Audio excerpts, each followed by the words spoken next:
할렐루야. 오늘도 예배와 말씀을 사모하여 수요하나선교회 수요예배 오신 것을 주님의 이름으로 환영합니다. 옆에 계신 분들과 함께 인사해볼까요? 잘 오셨습니다. 잘 오셨습니다. 한 번 더 인사해봅시다. 잘 되고 있습니다. 잘 되고 있습니다. 사랑하는 여러분, 여러분에게는 하나님을 믿는 믿음이 있으십니까? 네, 아멘입니다. 그 믿음 안에서 우리가 이렇게 예배드리기 위해서 모일 수 있기 때문입니다. 그래서 우리가 함께 이렇게 모여 있을 때는요, 우리 안에 하나님을 향한 참된 믿음이 있다라고 저희가 생각을 할 수 있겠습니다. 하지만 교회 밖에서요, 우리가 하나님을 믿지 않는 사람이 우리에게 이렇게 물어본다고 한번 생각을 해볼까요?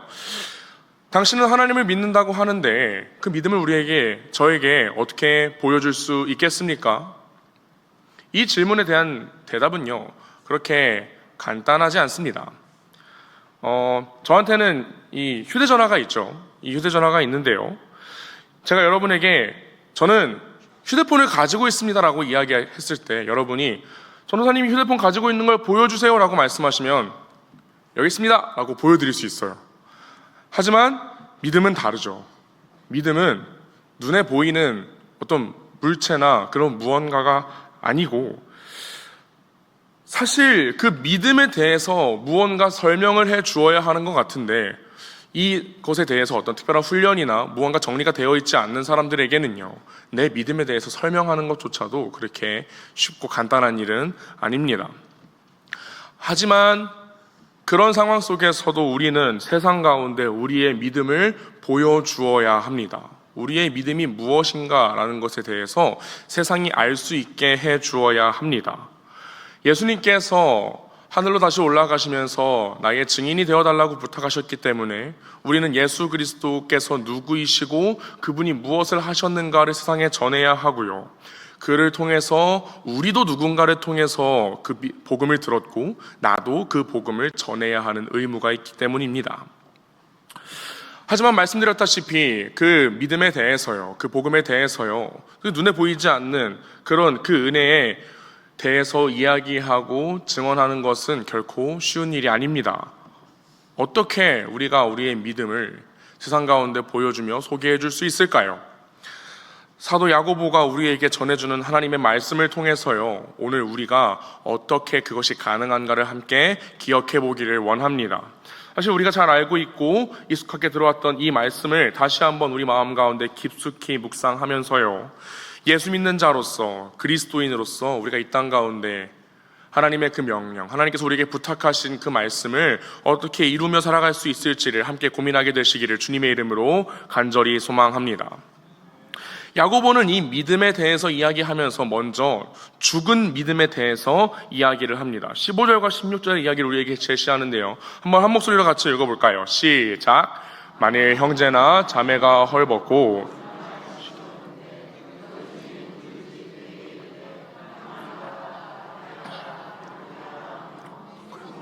것을 주지 아니하면, 아멘. 자, 이런 이야기입니다. 형제나 자매라고 이야기하는 것을 보아 결코 모르는 사람이 아닌 것 같아요. 그렇죠? 교회 안에서 이런 사람을 만난 상황입니다. 교회 안에서 누군가 헐벗고 일용할 양식이 없는데 그런 사람을 만나서 이렇게 이야기를 하는 거예요. 아이고, 많이 힘드시죠? 춥고 배고프고 너무 힘드시겠어요. 오늘 하루 평안하게, 따뜻하게, 배부르게 잘 보내시기를 소망합니다 라고 말하고 그 자리를 슝 하고 뜨는 거예요. 우리에게는 조금 이해되지 않고 우리에게는 어이없는 이야기처럼 보이지만요, 사실 오늘 편지를 받고 있는 유대인 그리스도인들에게는요, 아주 익숙한 이미지였습니다. 그들이 자주 봤었던 사람들의 모습과 크게 다르지 않았기 때문이에요. 그 사람들이 봤던 사람들이 누구일까요? 바로 바리새인들입니다. 성전에서, 길에서 보란듯이 어려운 사람과 아픈 사람들을 위해서 기도하고 하나님을 노래하지만 정작 어두운 곳에 길바닥에 앉아서 누워서 고통스러워하고 아파하는 이들을 진심을 다해 돕지 않는 그런 위선자 같은 바리새인들의 모습이 아마 이 말씀을 읽고 있는 유대인 그리스도인들에게 마치 바리새인과 같은 모습인걸 하고 생각하게 했을 것입니다. 그리고요, 야고보는 만약에 라는 단어를 붙여서 이런 일이 있을 수도 있지 않을까라고 성도들에게 소개해주고 있지만, 사실 이런 모습은요, 지금 이 편지를 읽고 있는 성도들이 살아가는 그곳에서도 쉽게 발견되는 모습이었습니다. 옷을 입지 못해서 매일 밤을 춥게 지새야 하는 사람들, 오늘 먹을 것이 없고 하나님께 드릴 것이 없어서 삶의 자리와 예배의 자리에서 하나님께 무언가를 드리기에 어려워하는 사람들이 단순히 옆의 도시, 다른 나라의 이야기가 아니라 그들이 예배드리는 그 교회 공동체 안에서도 있었다라는 것입니다. 그러면 성도들의 마음은 어땠을까요? 이 말씀을 보는 성도들의 마음은 어떠했을까요? 특별히 말씀을 읽는 유대 그리스도인들에게는 그러한 마음이 있었습니다. 이제 예수님께서 우리를 위해서 십자가 달려 죽으시고 부활하셨기 때문에 이제 하나님께서 완성되었다라고 말씀하신 그 율법은 내려놓아야 한다. 그래서 그 율법의 행위를 이제는 하나님 앞에 내려놓고 그 믿음 가운데서 살아야 한다는 것을 유대인들도 알고는 있었습니다. 그런데 이 유대인들에게는 우리가 생각하는 것보다는 더 많은 분량의 행동들이 율법 안에 있었습니다. 이렇게 성전이나 길에서 만난 어려운 사람들을 도와주는 일조차도 율법에 적혀있는 행동이었습니다. 굶주리고 헐벗은 성도들을 바라보면서 그들을 도와주어야 한다는 유대인들의 마음은요, 그래서 생각보다 복잡했습니다. 율법에 적혀있는 내용인데 이들을 도와줘도 괜찮은 걸까? 이들을 위해서 기도해주고 축복을 해주고 나의 믿음 안에서 하나님께서 이들을 도와주실 것이라고 생각하고 이들에게 나의 어떤 행동을 보여주면 안 되는 게 아닐까? 지금의 우리로서는 이해하기가 어렵지만요, 당시의 유대인들에게는 그들의 삶이 율법 안에 완전히 있었기 때문에 율법을 지키지 않는다는 것은 모든 행동의 멈춤, 정지를 의미했었습니다. 그래서 남들을 도와주는 것조차도 그들의 마음 가운데, 예수님을 믿는 마음 가운데 쉽지는 않았다는 거예요. 하지만 믿음 때문에 그런 행동을 할 수 없다라고 말하는 그런 그리스도인들의 태도는요, 역설적이게도 그들이 멀리하고자 했던, 그들이 절대 닮아서는 안 된다라고 이야기했던 바리새인들의 모습과 크게 다를 것이 없었다라는 것입니다. 그리고 사실 예수님께서도요, 율법의 행위를 멈춰야 한다라고 말씀하셨지 구제하는 행동을 멈춰야 한다라고 말씀하신 적은 한 번도 없으시죠. 마태복음 6장 4절의 말씀에서 예수님께서는 이렇게 말씀하시죠. 너의 구제함을 은밀하게 하라. 은밀한 중에 보시는 너의 아버지께서 갚으시리라. 아멘. 바리새인들이 취하는 그 행동의 문제는 두 가지입니다. 그들이 어려운 사람을 도와주는 것이 문제가 아니라 말만 하고 행동으로 보이지 않는 사람들이 있었고, 또 한편으로는 그러한 행동을 함으로써 자신의 의를 드러내는 사람들이 많았다는 것입니다. 구제의 행위를 멈추는 것이 정답이 아니라는 것입니다. 그 행위에 자신들의 의의를 담지 않아야 하고요, 말이 아닌 행동으로 그들에게 나타나야, 그 믿음이, 하나님을 향한 믿음이 나타나야 한다는 것이었습니다. 여전히 유대 그리스도인들은요, 이런 어려움이 있었던 거예요. 율법을 지키냐 지키지 않느냐 때문에 여전히 율법에 얽매여 있었던 것입니다.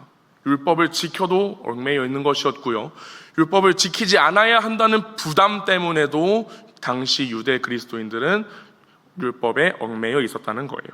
그래서 그 율법 아래에서 어려워하면서 마치 바리새인들과 다를 것이 없는 죽은 믿음을 가지고 살아간다라고 합니다. 바울은요, 율법의 행위를 경계하라고 가르치지만 동시에 그 바울이 쓴 편지에 아주 많은 곳에서 선한 행실을 지켜야 한다고도 가르치고 있습니다. 야고보도 마찬가지로요, 우리가 행동을 할 때, 우리가 누군가를 만나서 선한 행실을 보이고 하나님을 믿는 자로서 어떤 행동을 보일 때 그것의 의도가, 그 행동을 하게 되는 동기가 율법적인 것이 아니라 믿음 때문에 하는 것이다 라는 것을 가르치고 있는 것입니다. 선한 행위와 율법을 분리하고 선한 행위에 대한 동기를 믿음으로써 하나로 만들고 있는 것이죠. 그런 믿음을 가지고 있는, 그런 건강한 믿음을 가지고 있는 성도들은 바리새인들과 같이 죽은 믿음이 아니라 살아있는 믿음을 그들의 삶에서 나타낼 수 있어야 합니다. 그 믿음으로부터 나는 행동을 사람들에게 보여줄 수 있어야 합니다. 사랑하는 여러분, 우리의 행동은요, 믿음을 확실하게 하는 수단이 아닙니다. 가톨릭이나 아니면은 다른 종교에서 이야기하는 것처럼 어떤 행동을 함으로써 내가 구원에 가까워지고 어떤 행동을 함으로써 내가 하나님의 은혜를 더 많이 더 어떻게 아름답게 받을 수 있고, 이런 것은 잘못된 것이죠. 하지만 우리의 행동이 우리에게 구원을 주신, 그래서 우리가 그 은혜로 말미암아 하나님을 믿게 되어서 하나님께 드리는 기쁨의 반응이라는 것을 기억하시기를 바랍니다. 하나님께 우리에게 믿음을 선물로 주신 것에 대한 우리의 확신의 표현임을 믿으시기를 바랍니다. 그리고 우리가 받은 하나님의 사랑에 대한 보답으로서 이 땅 가운데 선한 행실을 나타낼 수 있음을 기억하셨으면 좋겠습니다. 우리가 그 믿음으로 인한 행동을 보이기를 원합니다. 우리의 믿음이 살아있음을요, 우리의 입술로 멈추어서가 아니라 우리의 삶의 행동으로 나타내 보이기를 간절히 원합니다. 내가 애쓰고 노력해서 그 삶을 이룸으로 나의 의를 드러내는 것이 아니라 믿는 자로서 하나님께 반응하는 마음으로 하나님 앞에 그 믿음으로써 살아가는 자의 반응으로 증거하는 삶을 살아가시기를 주님의 이름으로 간절히 소망합니다. 하지만 당시 유대인들에게 이것은 쉽지 않았습니다. 그래서 이들에게는요, 증거가 필요했어요. 그렇게 살아갔던 사람들이 있었을까? 물론 새로운 믿음 안에서 살아가는 이들이지만 그래도 이들에게 성경 가운데에서 이 믿음으로 인한 행위를 보인 사람의 이야기를 들으면 조금 더 마음이 평안함 가운데 그렇게 살아갈 수 있었겠죠. 그래서 야고보는요, 이스라엘 사람들에게 아주 익숙한 두 사람의 이야기를 소개합니다. 먼저는요, 믿음의 조상 아브라함입니다. 야고보서 2장 21절을 통해 아브라함은 이렇게 이야기를 합니다. 한번 같이 읽어볼까요? 시작. 우리 조상 아브라함이 받은 것이 아니냐. 아멘. 아브라함이 이삭을 드릴 때 하나님을 의지하고 신뢰하고 믿고 따르는 믿음이 있었겠죠. 그런데 반대로요, 아브라함이 하나님을 믿고 따르고 하나님을 정말 신뢰하는 그 믿음을 가지고 있는데, 하나님, 저 하나님을 믿어요, 저 괜찮을 거 알아요 라고 이야기를 하고 하나님께서 명령하시는 이삭을 바치라는 그 말씀에 순종하지 않았다면 어땠을까요? 아마 하나님께서는 그것을 기뻐하지 않으셨겠죠. 하지만 아브라함은 알고 있었습니다. 아브라함은 하나님께서 주신 그 은혜의 선물인 자신의 사랑하는 그 아들을 하나님께서 지켜주실 것이라고 분명히 믿고 있었어요. 하나님의 그 계획이 자신의 사랑하는 아들, 그리고 하나님께서 주신 그 선물인 이삭을 통해서 이루어질 것도 믿고 있었어요.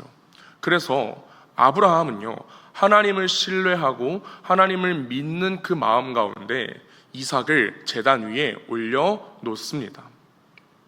아브라함은 하나님께 믿음 가운데 있는 행동의 반응을 보여드린 거예요. 올려놓기만 했습니까? 아브라함이 준비한 칼을 들고 이삭을 향해서 전력을 다해서 꽂으려고 할 때, 그제서야 하나님께서는 아브라함의 믿음이, 아브라함의 마음이 완전히 하나님께 있구나라는 것을 하나님께서 인정해 주시고 의롭다 여기심을 주시게 됩니다. 다시 한번 말씀드립니다. 아브라함이 이삭을 드리는 그 행동 자체가 아름다운 것이 아닙니다. 하지만 하나님을 신뢰하고 하나님을 믿고 따르며 하나님의 그 계획이 완전히 이루어질 것을 알고 있는 아브라함은 그 믿음으로 말미암아 이삭을 하나님께 드리기로 작정했던 것입니다. 하나님께서 그에게 주실 은혜가 무엇인지를 너무나 잘 알고 있었기 때문이죠. 그래서 이스라엘 사람들은, 유대인들은요, 아브라함도, 우리의 믿음의 조상인 아브라함도 하나님께 이 믿음을 통한 반응, 이 믿음에서 나오는 행동을 통해서 하나님 앞에 의롭다함을 확정을 받을 수 있었구나. 그 구원을, 그 하나님의 계획에 참여하는 것에 하나님께서 인정하셨구나라는 것을 경험할 수 있게 됩니다. 그래서 우리 유대인들도 예수님을 믿는 때부터 이제 하나님을 믿고 예수님을 믿는 가운데 우리가 자유롭게 우리의 믿음에 합당한 대로, 우리의 믿음이 가르치는 대로 우리가 행하며 살아가도 괜찮겠구나라고 생각을 하게 됩니다. 아브라함의 이야기를 통해서요, 율법에 얽매이지 않았던 자가 율법이 아닌 하나님으로부터 그 은혜로 말미암은, 그 믿음으로 말미암은 행동을 통해서 하나님께 그 행동을 드린 것을 보면서요, 유대인들은 율법으로부터 자유한 행동을 하나님께 드릴 수 있게 되었습니다. 그래서 유대인들은 자유로워졌습니다. 야고보서의 말씀을 본 유대인들은요, 율법으로부터 자유로워져서 하나님 앞에 그들의 믿음의 분량에 맞는, 그들의 믿음이 가르치는 대로 그 기쁜 마음 가운데 선행을 베풀고 선한 행실을 하나님 앞에 보이며 세상 가운데 보이며 살아갈 수 있게 되었습니다. 그리고 야고보는 한 사람의 이야기를 더 소개합니다. 바로 여리고 성의 기생 라합의 이야기입니다. 25절의 말씀을 제가 한번 읽어보겠습니다. 또 이와 같이 기생 라합이 사자들을 접대하여 다른 길로 나아가게 할 때 행함으로 의롭다 하심을 받은 것이 아니냐. 아멘. 이것은요, 지금 이스라엘 백성들 유대인들 본인들의 상황에 대해서 이야기하고 있는 것은 아닙니다. 기생 라합은 구약 성경에 등장하는 아주 대표적인 이방인입니다. 아주 대표적인 여성이고요, 아주 대표적인 약자입니다. 아브라함과는 완전히 반대되는 사람이에요. 아브라함은 어떻습니까? 아브라함은 이 이스라엘의 믿음의 조상이고요, 실질적인 조상이기도 하죠. 그리고 남성이었고, 그리고 사실 굉장한 부를 가지고 있는 사람이기도 했습니다. 사회적으로도 약자는 아니었어요. 반면 기생 라합은 말씀드렸다시피 이방인이고 여인이었고 약자였습니다.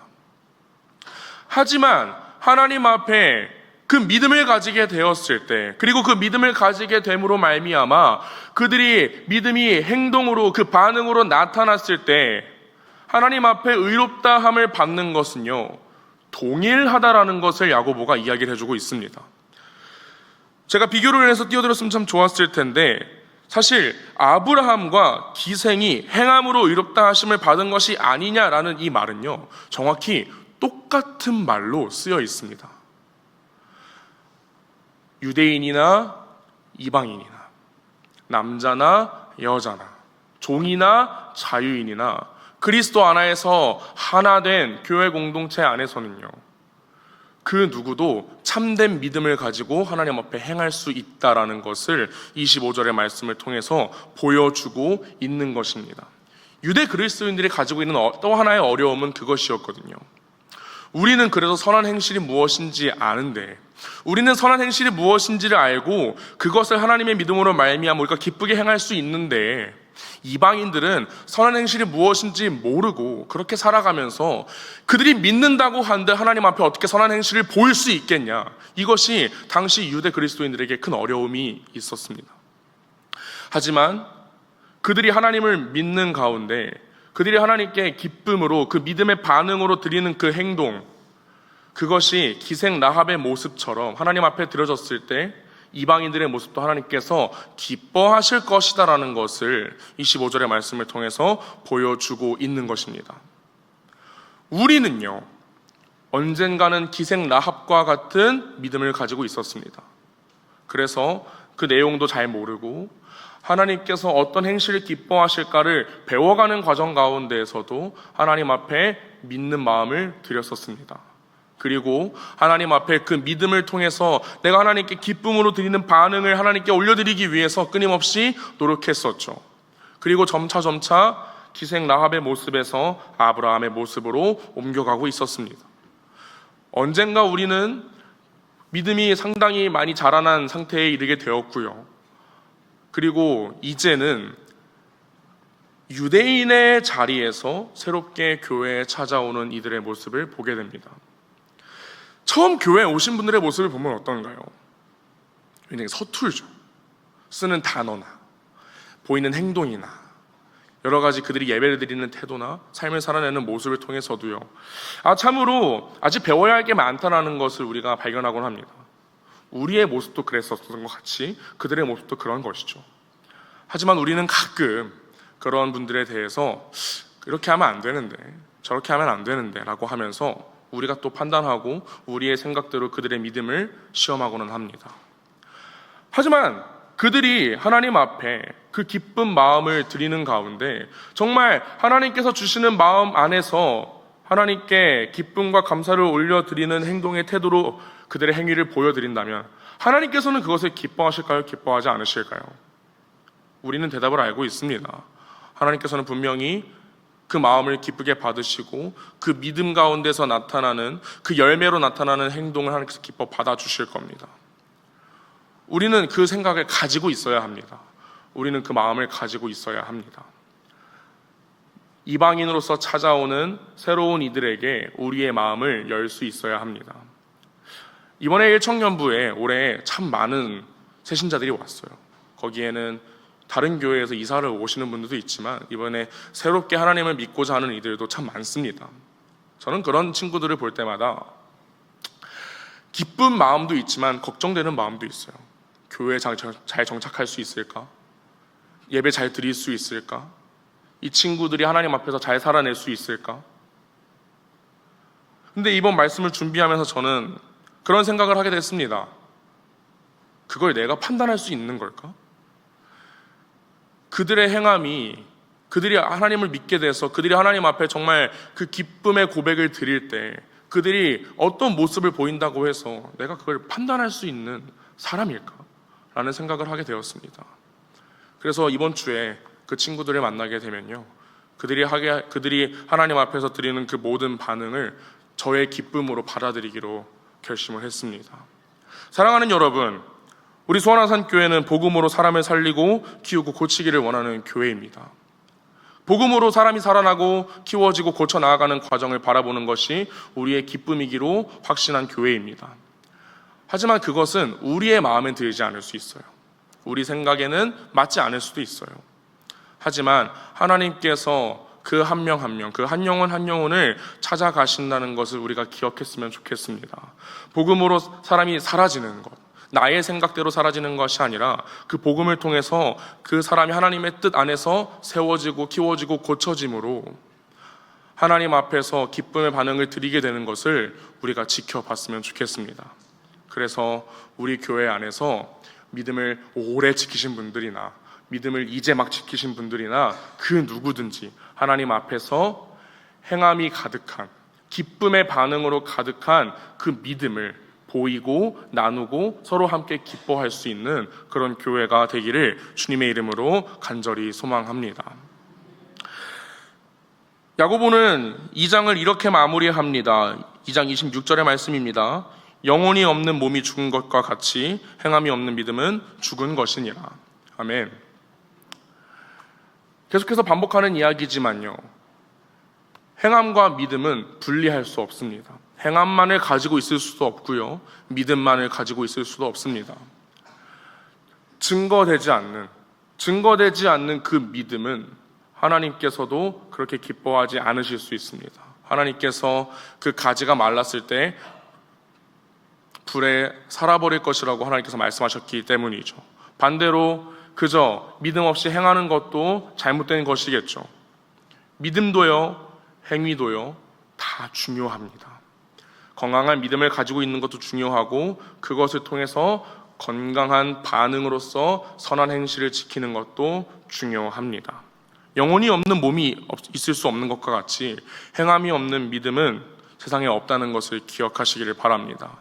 그리고 우리가 우리의 건강한 믿음 가운데에서 하나님 앞에 온전히 행하며 우리가 정말 세상 가운데 믿는 자의 모습이 무엇인가, 은혜를 받아서 그 은혜를 세상 가운데 표현하며 나아가는 자들의 모습은 어떤가, 이 세상 가운데 증거하며 우리의 삶을 그들에게 보여줄 수 있는 사랑하는 성도님 되시기를 주님의 이름으로 간절히 소망합니다.